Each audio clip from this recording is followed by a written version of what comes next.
दोस्तों, इस वीडियो में आप देखेंगे एक फैंटेसी एडवेंचर मूवी की कहानी। यूरोप की लोक कथाओं पर आधारित ये फिल्म रहस्य और रोमांच से भरपूर है, जिसका शानदार अंत देखकर आप लोगों को काफी कुछ सीखने को मिलेगा। तो इस मजेदार कहानी में क्या कुछ होता है, ये जानने के लिए वीडियो को पूरा आखिर तक जरूर देखें। फिल्म की शुरुआत में यूरोप के मिलान राज्य में 3 राजकुमारी बहनों को दिखाया जाता है। पहली राजकुमारी इरा को तलवारबाजी करना पसंद होता है। दूसरी राजकुमारी लीना को सजना संवरना और खुद को खूबसूरत बनाए रखना पसंद होता है, जबकि तीसरी राजकुमारी जूली को नए वैज्ञानिक शोध और प्रयोग करना पसंद होता है। इस वजह से उसका ज्यादातर वक्त विज्ञान की प्रयोगशाला में ही गुजरता है। अगले सीन में इस राज्य के पड़ोस में स्थित अम्ब्रिया राज्य दिखाया जाता है। वहाँ का मंत्री थॉमस अपने राज्य में स्थित एक खदान पर जाता है और वहाँ के एक बूढ़े मजदूर से पूछता है खुदाई का काम कैसा चल रहा है और बाकी के मजदूर कहाँ गए। वो मजदूर कहता है अब इस खदान से संजीवनी पत्थर ना के बराबर निकल रहे हैं। आखिरी बार ये इतने ही संजीवनी पत्थर निकल पाए थे, इसलिए अब यहाँ काम बंद है और बाकी के मजदूर यहाँ से हमेशा के लिए वापस चले गए हैं। ये सुनकर थॉमस उससे कहता है ये हमारे राज्य की आखिरी खदान थी जिसमें से चमत्कारी संजीवनी पत्थर निकल रहे थे, पर अगर अब इसमें भी वो पत्थर नहीं बचे हैं तो निकल जाओ यहाँ से, तुम्हारा भी यहाँ कोई काम नहीं है। मजदूर को जलील करने के बाद मंत्री अपने राज्य की रानी सोफी के पास जाकर उनसे कहता है महारानी, एक बुरी खबर लाया हूँ, हमारे राज्य के आखिरी खदान से भी संजीवनी पत्थर निकलना बंद हो गया है। इस पर नाराज होकर रानी मंत्री थॉमस से कहती है तुम जानते हो ना कि संजीवनी पत्थर मेरे लिए कितने जरूरी हैं, मुझे वो ज्यादा से ज्यादा मात्रा में चाहिए, कहीं से भी खोज कर लाओ। मंत्री कहता है महारानी, आपके आदेश पर हमने अपने राज्य में जगह जगह खदानें बनाई, यहाँ तक कि राज्य के सभी खेत खलिहान और जंगल भी खोद डाले, जिसकी वजह से हमारे राज्य के खेतों और किसानों का पहले ही विनाश हो चुका है। जिस आखिरी खदान से थोड़े बहुत संजीवनी पत्थर निकल भी रहे थे उसमें भी कुछ नहीं बचा। ऐसे में उन पत्थरों का मिलना बहुत मुश्किल है। तो रानी कहती है मैंने सुना है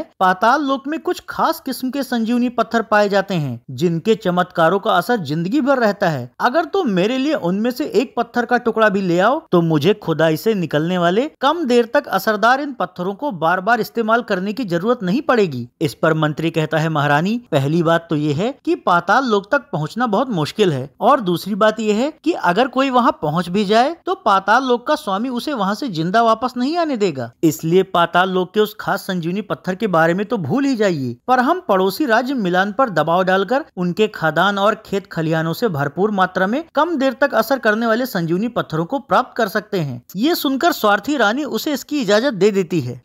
इसके कुछ देर बाद मंत्री थॉमस रानी का आदेश पत्र लेकर मिलान राज्य के राजा जेम्स के पास जाता है। वो आदेश पत्र पढ़कर राजा जेम्स थॉमस से कहते हैं इस पत्र के मुताबिक तो अगर हमने तुम्हारी रानी को अपने राज्य के खदानों और खेत खलिहानों की खुदाई करके उसमें से संजीवनी पत्थर नहीं निकालने दिया तो वो हमारे इस राज्य पर हमला करके इसे कब्जा कर लेंगी। थॉमस कहता है हाँ, और आपके पास सिर्फ 3 दिन ही बचे हैं। अगर अगले 3 दिनों में आप हमें अपने पूरे राज्य में खुदाई की इजाजत दे देते हैं तो हमारी सेना आपके राज्य पर हमला नहीं करेगी, पर अगर आपने हमारी रानी का आदेश नहीं माना तो अंजाम बहुत बुरा होगा। ये सुनकर राजा चिंता में पड़ जाते हैं, पर उनके पास खड़ी उनकी बेटी एरा जो कि तलवारबाजी तथा लड़ाई में माहिर होती है, उसे ये सुनकर बहुत गुस्सा आता है और वो थॉमस से कहती है तुम्हारी रानी ऐसे कैसे हमारे राज्य के साथ जबरदस्ती कर सकती है। तुम्हारे राज्य की खदानें और खेती बाड़ी तो पहले ही खुदाई की वजह से बर्बाद हो चुकी है और अब तुम हमारे राज्य में भी खनन करके इसे तबाह करना चाहते हो। हम ऐसा बिल्कुल नहीं होने देंगे और तुम्हारी सेना से लड़ाई लड़ेंगे। थॉमस कहता है वो तो तुम्हें अगले 3 दिनों में पता चल जाएगा। ये कहकर वो वापस चला जाता है। अब राजा एरा को समझाते हुए कहते हैं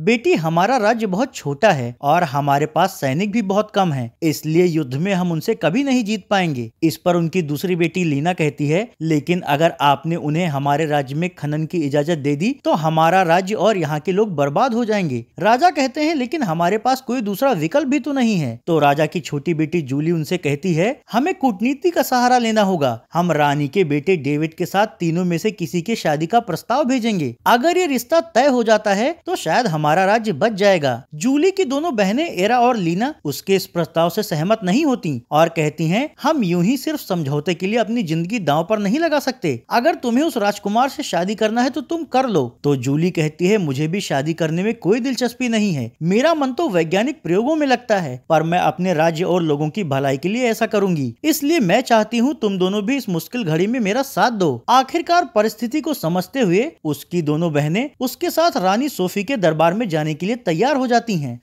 अगले सीन में डेविड को दिखाया जाता है, उसे भी नए नए वैज्ञानिक प्रयोग करना बहुत पसंद होता है, इसलिए उसका भी ज्यादातर समय महल में बनी उसकी वैज्ञानिक प्रयोगशाला में ही गुजरता है। फिलहाल वो एक ऐसा पंख बनाने की कोशिश कर रहा होता है जिससे कि इंसान पक्षियों की तरह उड़ सके। इसी दौरान मंत्री थॉमस वहां आकर उससे कहता है, राजकुमार आज आपका जन्मदिन है। तभी उसकी सौतेली माँ सोफी भी वहां आती है और उससे कहती है, बेटा आज तुम 20 साल के हो गए हो, इसलिए अब से तुम ये बेकार की प्रयोग छोड़कर राजगद्दी संभालो। तो डेविड कहता है, माँ मैं अभी अपना समय सिर्फ वैज्ञानिक शोध पर देना चाहता हूँ, इसलिए अगले 1 साल तक और राजगद्दी आप ही संभालिए, उसके बाद मैं राजा बन जाऊंगा। ये सुनकर उसकी सौतेली माँ मन ही मन बहुत खुश होती है, क्योंकि वो खुद गद्दी नहीं छोड़ना चाहती थी। इसलिए वो डेविड से कहती है, बेटा तुम्हारे पिता के मरने के बाद नियम के अनुसार 20 साल की उम्र में तुम्हें सिंहासन मिलना चाहिए, पर अगर तुम 1 और साल तक राजा नहीं बनना चाहते तो तुम्हें शाही घोषणा पत्र पर हस्ताक्षर करने होंगे। बेचारे डेविड को उसकी सौतेली माँ के इरादे नहीं पता होते, इसलिए वो उस घोषणा पत्र पर हस्ताक्षर कर देता है।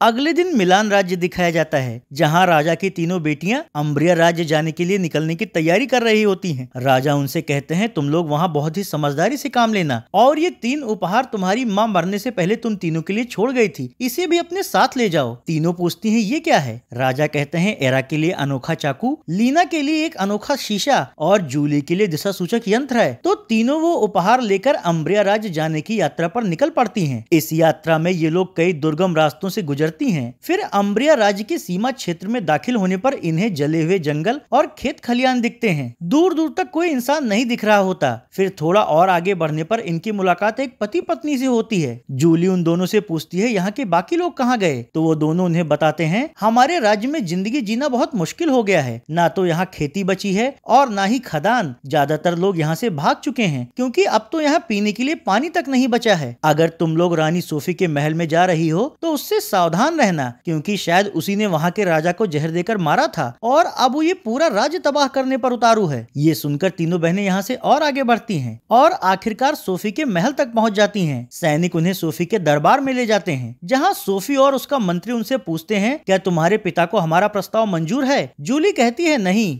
हम आपके लिए एक दूसरा प्रस्ताव लाए हैं। आप हम में से जिससे भी चाहें अपने बेटे की शादी कर दें, जिससे दोनों राज्यों का रिश्ता बेहतर हो जाएगा। ये सुनकर सोफी कहती है, इससे काम नहीं चलेगा। अगर तुम राजकुमार से शादी करना चाहती हो और चाहती हो कि हम तुम्हारे राज्य पर कब्जा ना करें, तो फिर तुम्हें पाताल लोक से विशेष किस्म का संजीवनी पत्थर लाना होगा। सोफी की इस शर्त से तीनों बहनें सोच में पड़ जाती हैं। ये देखकर सोफी उन तीनों से कहती है, आज रात तुम तीनों यहीं रुककर कल मुझे अपना फैसला बता सकती हो। फिर रात होने पर रानी थॉमस से कहती है, मुझे अपनी जर्जर और बूढ़े शरीर को जवान बनाए रखने और गद्दी पर हमेशा बने रहने के लिए संजीवनी पत्थर हर हाल में चाहिए। अगर ये तीनों विशेष संजीवनी पत्थर को पाताल से लाने में कामयाब रहती हैं, तो फिर मुझे कभी धरती के कम असरदार पत्थरों की जरूरत नहीं पड़ेगी। थॉमस कहता है, इसका मतलब आप इन राजकुमारियों में से किसी की शादी डेविड से कर देंगी? सोफी कहती है, हाँ, पर मैं उन्हें यहाँ नहीं रहने दूंगी। डेविड को मैं राजकुमारियों के राज्य का राजा बनाने का प्रस्ताव रखूंगी, जिससे कि यहाँ मेरा कब्जा बरकरार रहेगा और अगर ये तीनों पाताल लोक से वापस नहीं लौटी तो हम हमला करके उनके राज्य पर कब्जा कर लेंगे।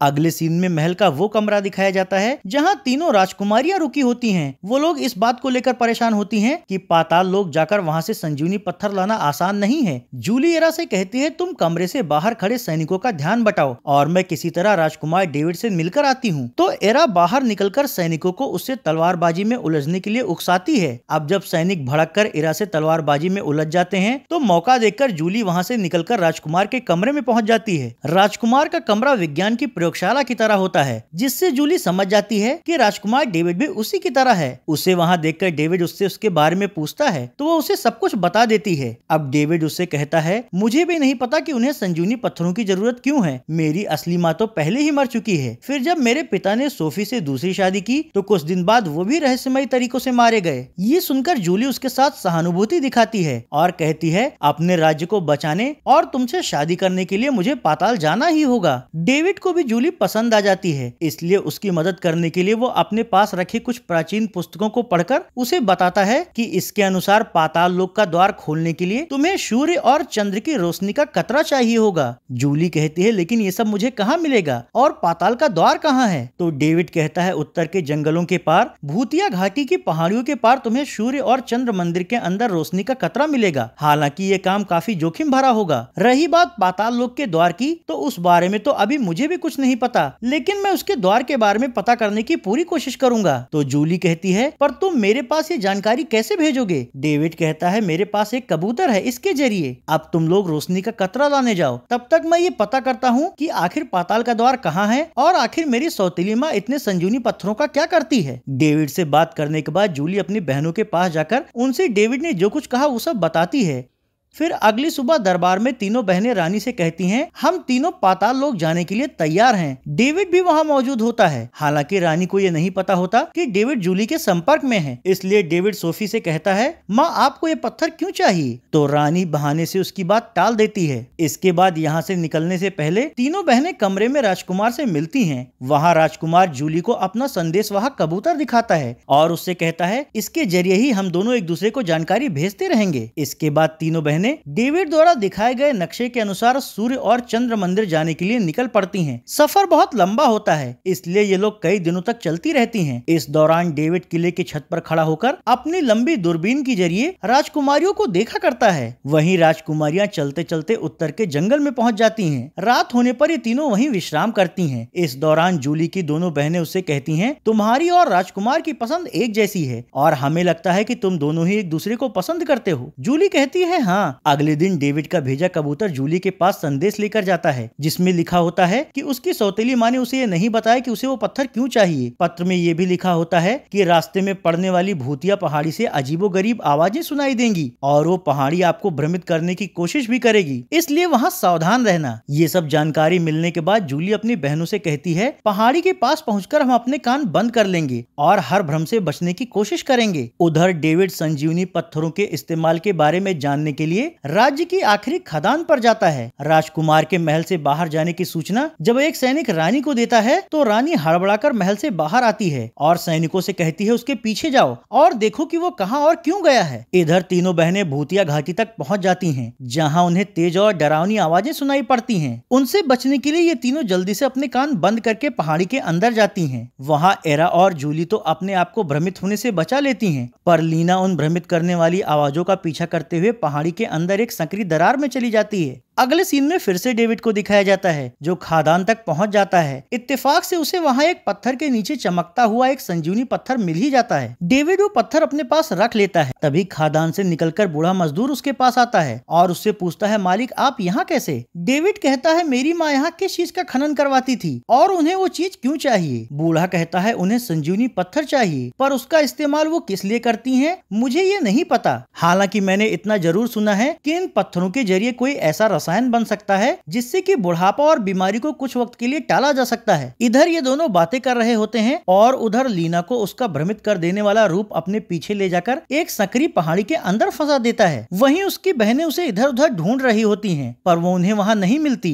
डरकर लीना अपने साथ लाए हुए शीशे को इधर उधर घुमाती है, जिससे कि शीशे से टकराकर सूरज की रोशनी उसकी दोनों बहनों तक पहुंच जाती है। पहाड़ी के ऊपर खड़ी उसकी दोनों बहनें जब उसे इस तरह उलझन में देखती हैं, तो वो उसकी और उसकी माँ का चाकू फेंकती हैं और कहती हैं, इसका इस्तेमाल करो, ये भ्रम को खत्म करने के काम आता है। लीना उस चाकू का इस्तेमाल करके उसको भ्रमित करने वाले रूप को खत्म कर देती है। इसके बाद पहाड़ी को पार करके ये तीनों बहनें प्राचीन सूर्य मंदिर के गेट तक पहुंच जाती हैं। उस मंदिर के अंदर जाने पर उन्हें एक स्तंभ पर सूर्य का गोला और वहां खड़ा उसका रखवाला दिखता है। वो रखवाला इन तीनों को जिंदा रहने के लिए लड़ने की चेतावनी देता है, तो एरा तलवार निकालकर उससे भिड़ जाती है। लेकिन इस लड़ाई में जब वो नीचे गिरती है तो रक्षक आंखों से सूर्य की रोशनी निकालकर उसे भस्म करने की कोशिश करता है। हालांकि एरा बड़ी ही फुर्ती से उसके आगे शीशा लगा देती है, जिससे टकराकर उसकी रोशनी उसे ही भस्म करने लगती है। रक्षक कहता है, इसे मेरे सामने से हटाओ, तो एरा कहती है, हार मानकर हमें अपने सूर्य की रोशनी का एक कतरा दे दो। मजबूर होकर रक्षक इसके लिए तैयार हो जाता है, पर साथ में वो ये भी शर्त रखता है कि जब तक तुम इसे वापस नहीं लौटाती तब तक तुम में से एक को यहीं रुकना होगा, यही नियम है। ये सुनकर तीनों बहनें दुखी हो जाती हैं। हालांकि एरा राज्य को बचाने के लिए वहां रुकने को तैयार हो जाती है।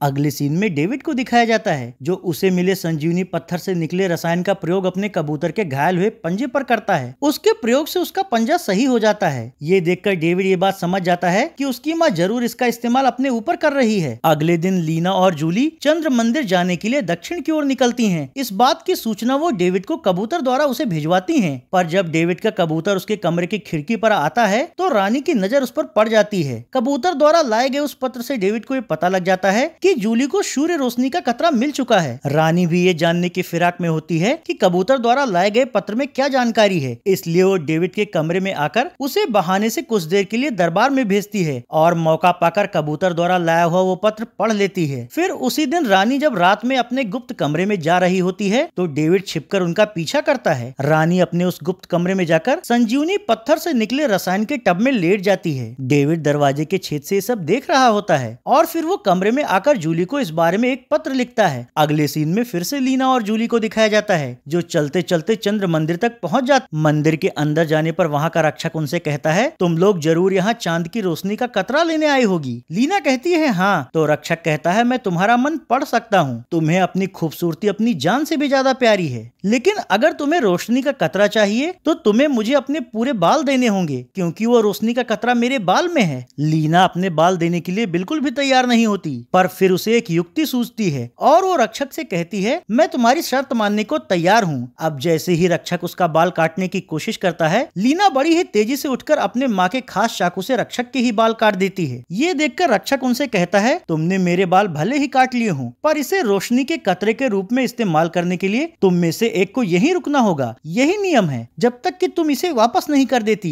आखिरकार मजबूर होकर लीना वहीं रुक जाती है, जबकि जूली रोशनी के कतरे को लेकर पाताल का द्वार खोजने निकल पड़ती है। अगले सीन में रानी को दिखाया जाता है जो मंत्री से कहती है, जब डेविड कबूतर के जरिए जूली को पत्र भेजे तो उसे तुम पहले ही पकड़ लेना। हमें ये जानना है कि वो उसको कौन सी जानकारी पहुंचा रहा है। रानी के आदेश पर मंत्री डेविड का पत्र ले जा रहे कबूतर को दाने का लालच दिखाकर पकड़ लेता है। फिर उसके पास से पत्र लेकर मंत्री रानी के पास जाता है और उनसे कहता है, इसमें डेविड ने ये लिखा है कि पाताल का गेट आखिरी खदान के अंदर है और डेविड उस लड़की की मदद करने के लिए आज रात यहाँ से निकलने वाला है। ये जानकारी मिलने के बाद रानी मंत्री से कहती है, डेविड को उसके कमरे में नजरबंद कर दो, वो किसी भी कीमत पर यहाँ से बाहर नहीं जाना चाहिए। दूसरी ओर जूली पाताल लोक का रास्ता जानने के लिए डेविड के कबूतर का इंतजार कर रही होती है। अगली सुबह डेविड अपने कमरे से निकलने के लिए दरवाजा खोलने की कोशिश करता है, पर सैनिक दरवाजा नहीं खोलते तो वो समझ जाता है कि जरूर कुछ गड़बड़ है। उधर बेचारी जूली अब भी इधर उधर भटक रही होती है। अगली सीन में राजा को दिखाया जाता है जो सोफी के दरबार में आकर उनसे कहते हैं कि मैंने सुना है कि तुमने मेरी बेटियों को पाताल लोक भेजा है। सोफी कहती है हाँ, और अब मैं तुम्हें भी कैद करके तुम्हारे राज्य पर कब्जा कर लूंगी। ये कहकर मक्कार सोफी राजा और उनके सैनिकों को कारागार में डलवा देती है। इन सबसे अनजान डेविड महल से बाहर निकलने के लिए खिड़की के जरिए किले के छत पर आता है और अपने बनाए पंखों को पैराशूट की तरह पहनकर नीचे कूद जाता है। ज्यादा ऊंचाई से कूदने की वजह से वो हवा के प्रवाह के साथ उड़ता हुआ खदान की ओर आ जाता है। इत्तेफाक से उसे वहाँ भटक रही जूली भी मिल जाती है। डेविड जूली से कहता है, मैंने तुम्हें कबूतर के जरिए यहाँ की जानकारी दी थी। जूली कहती है, पर मुझे वो नहीं मिला। तो डेविड कहता है, जरूर इसके पीछे मेरी सौतेली माँ का हाथ होगा। अब जल्दी चलो, पाताल का गेट इस खदान के अंदर ही है। तो ये दोनों बूढ़े मजदूर को सब कुछ बताकर खदान के अंदर जाते हैं जहाँ एक प्राचीन दीवार होती है। डेविड जूली से कहती है, मेरे शोध के अनुसार यही है वो दरवाजा। तो जूली उसमें बने खांचे में सूर्य और चंद्र रोशनी भरी हुई डिब्बी डालती है जिससे कि वो फाटक खुल जाता है। अगले सीन में रानी का महल दिखाया जाता है जहाँ जब मंत्री रानी को डेविड के भाग जाने की बात बताता है तो उसे खोजने के लिए वो मंत्री के साथ खदान की ओर निकल पड़ती है। इधर पाताल में दाखिल होने के बाद वहाँ का स्वामी जूली और डेविड से कहता है, तुम लोगों की हिम्मत कैसे हुई यहाँ आने की। जूली कहती है, मैं यहाँ मजबूरी में आई हूँ। अगर मैंने सोफी को यहाँ का विशेष संजीवनी पत्थर नहीं दिया तो वो मेरा राज्य तबाह कर देगी। इस पर स्वामी कहता है, यहाँ किसी पर रहम नहीं किया जाता। अगर तुम इस रेत घड़ी के नीचे गिरने से पहले यहाँ से पत्थर लेकर जाने में कामयाब रही तो ही यहाँ से बाहर जा पाओगी, नहीं तो तुम दोनों हमेशा के लिए यहीं कैद रह जाओगे। ये सुनकर जूली जल्दी से डेविड के साथ गुफा के अंदर जाकर संजीवनी पत्थर का भंडार ढूंढने लगती है। दूसरी ओर रानी भी मंत्री के साथ खदान तक पहुँच जाती है और मजदूर को धमकाकर उससे डेविड और जूली के अंदर होने की बात पता कर लेती है। अगले सीन में फिर से डेविड और जूली को दिखाया जाता है जिन्हें काफी देर की खोजबीन के बाद एक गुफा के अंदर संजीवनी पत्थर का ढेर मिल जाता है। डेविड उसमें से एक पत्थर उठाता है और जूली के साथ वहाँ से बाहर निकलने लगता है। तो स्वामी उससे कहता है, नियम के मुताबिक यहाँ भी किसी एक को रुकना होगा, तभी तुम ये मणि बाहर ले जा पाओगे। ये सुनकर दोनों बहुत परेशान हो जाते हैं। जूली डेविड से कहती है, तुम इसे लेकर जाओ, मैं यहीं रहूंगी। तो डेविड कहता है, नहीं, मैंने यहाँ अभी सोफी की आवाज सुनी है, तुम यहीं रुको, मेरे पास एक उपाय है। ये कहकर वो वापस उस पत्थर के ढेर वाली जगह के सामने जाता है। तभी उसके सामने सोफी आती है और उसके हाथ में पत्थर देखकर कहती है, ये पत्थर मुझे दे दो। तो डेविड वो पत्थर अंदर फेंक कर कहता है, अगर तुम्हें ये चाहिए तो खुद उठा लो। तो अब जैसे ही सोफी वो पत्थर उठाने के लिए अंदर जाती है, डेविड जूली के साथ पाताल लोक के फाटक से बाहर आ जाता है। और क्योंकि अब तक रेत की घड़ी का वक्त पूरा हो जाता है, इसलिए फाटक बंद हो जाने से रानी वहीं कैद होकर रह जाती है। इधर बाहर आकर जूली दोनों कतरों को वापस करके अपने बहनों को मुक्त करवा लेती है। फिर अम्ब्रिया राज्य वापस आने पर ये लोग राजा को भी जेल से आजाद कर देते हैं। इसके बाद डेविड यहाँ का नया राजा बन जाता है तथा जूली से उसकी शादी हो जाती है और इस तरह ये फैंटेसी फिल्म ही खत्म हो जाती है।